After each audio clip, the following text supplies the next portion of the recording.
Olá, gente. Vamos começar a nossa aula sobre radioatividade, tá? Uma aula, que eu preparei justamente básico para o Enem. Me chamo Micael Herman, sou licenciado em Química, pós-graduado em Química e Física, e vamos começar, a falar sobre um tema bastante pertinente. Mas antes, não deixem de acessar o nosso site, que está aqui, tá certo? Tá aí também o nome da página, E vamos começar, ok? Como nós podemos saber aqui, a atividade, foi descoberta no século, entre o século XIX e o século XX.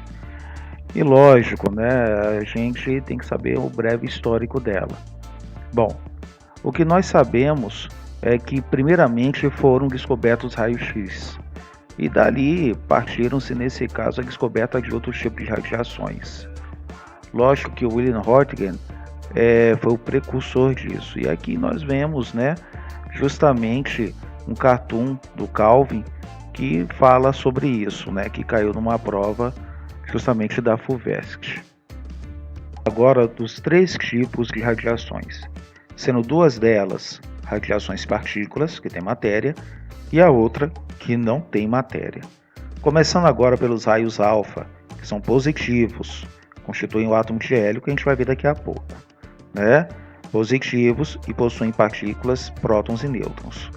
Raios beta, constituídos por elétrons de natureza negativa, E os raios gama, que se constituem uma onda eletromagnética, sem matéria, e é a mais nociva das três.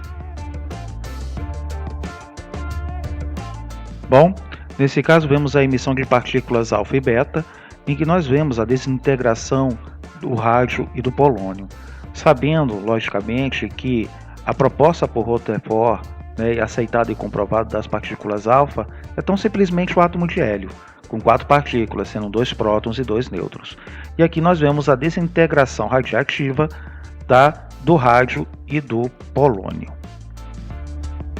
Aqui é apenas o decaimento de uma partícula alfa para cada um desses elementos. Além também, nesse caso do polônio, vemos aí 2 elementos químicos formados. Neste caso, temos um exercício breve em que nós estamos vendo aqui o átomo, o isótopo de bário, 133 de massa atômica e número atômico igual a 56. Então, qual seria o elemento se a gente decaísse 4 unidades, 4 unidades de partícula alfa? Então, como que a gente poderia fazer esse tipo de exercício? Bastaria a gente diminuir 2 prótons e 2 nêutrons. E daí, qual seria a nossa resposta? O xenônio 131 com número atômico igual a 54. Basta apenas você diminuir, tá ok? E aí, neste caso, temos um outro tipo de exercício, mas o que nós vemos é o decaimento, logicamente, das partículas beta, tá ok? Lógico, na partícula beta, basta apenas a gente somar um próton, e aí, neste caso, além de somar esse próton, a gente mantém inalterada a massa atômica, tá ok? Sem especificar também, gente, mencionamos sobre a datação radiativa que a gente vai ver mais adiante. O chumbo, vamos fazer um decaimento, apenas um decaimento nele. Como é que a gente faz isso? Vamos lá. Primeiro, a gente só precisa diminuir um nêutron na sua massa atômica, tá ok?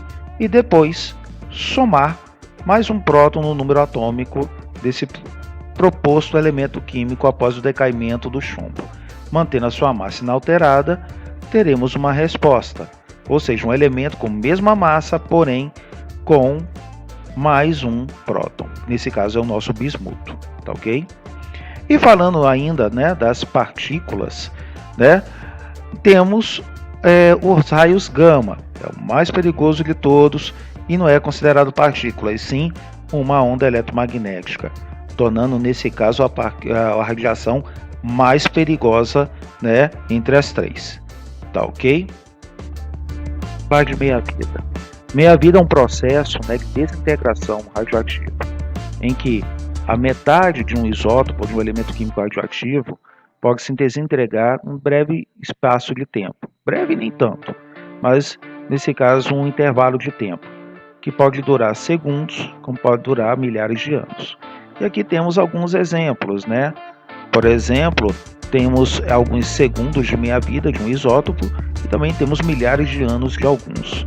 Então vamos ver um exemplo, tá, disso. Vamos lá?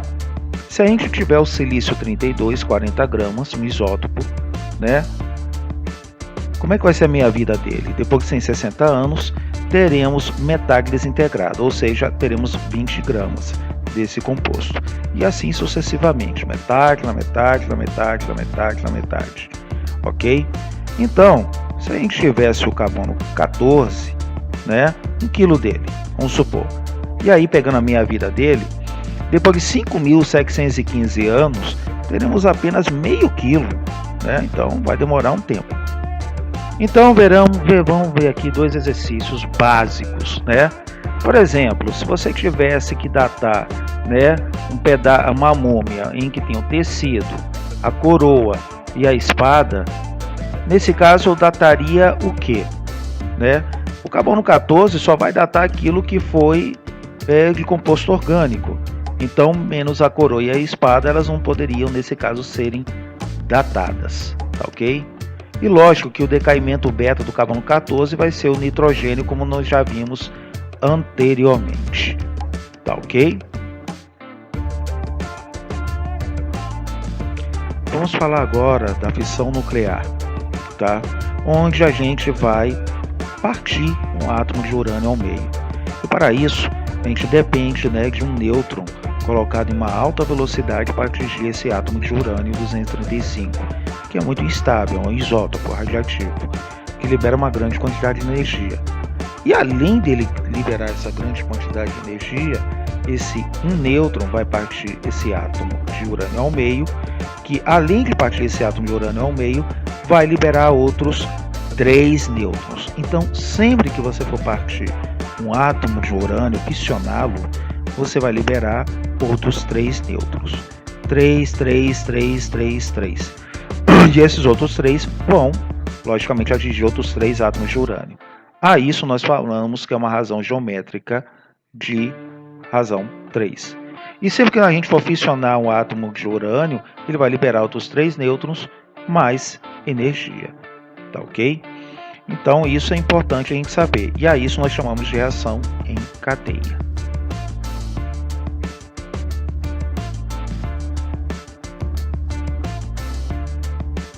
Vejamos então esse exercício, né? 1 mol, como é que a gente poderia usar? Quantos nêutrons poderíamos fissionar 1 mol desse urânio 235?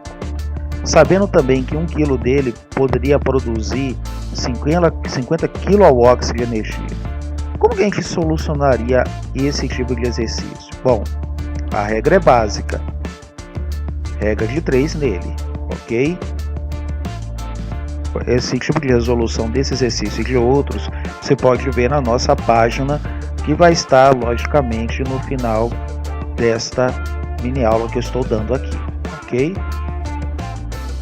Falando de fusão nuclear agora, é o que a gente vê nas estrelas, principalmente no nosso Sol. Diferente da fissão, a gente vai ter uma fusão entre 2 átomos de hidrogênio que vão formar um átomo de hélio. Isso, minha gente, tem muito mais energia envolvida do que a fissão nuclear. E o que a gente pode ver é que o homem já fez isso em termos de material bélico. Um exemplo disso é a nossa bomba de hidrogênio. Vamos aos exercícios. Os exercícios que a gente está vendo aqui são 2, né? Um está falando sobre o próton, deutério e lítio, tá ok? E o outro, logicamente, está falando sobre o átomo de ferro e a quantidade de partículas que o mesmo tem, entre prótons, nêutrons e elétrons. Vamos primeiro no 1. Prótio, deutério e trítio, eles são o quê? Né? Qual seria a resposta certa? A C. Eles são apenas átomos de hidrogênio, mas também poderiam ser isótopos também. E na 2, a letra C, tá? Bem simples, né? Esse tipo de questão, tá ok? Vejamos também, nesse caso, a questão do urânio, como a gente está vendo aqui. Principal combustível, né? Como que a gente poderia resolver isso? Vamos lá?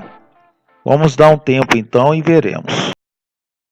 Não, basta apenas somar as partículas, né? E diminuir, logicamente. Então, nesse caso, vai ser a letra C, tá ok? O que a gente vai ver agora na próxima questão tem a ver com meia-vida. Vamos falar da meia-vida do estrôncio. Chernobyl, que em 1986 lançou na atmosfera, né, aquela quantidade enorme de estrôncio 90 radioativo. Então, como que seria a meia-vida dele? A meia-vida dele, como nós sabemos, é de 28 anos, né? Então, se foi em 1986 que foi, né, lançado isso, bom, o que a questão está querendo saber?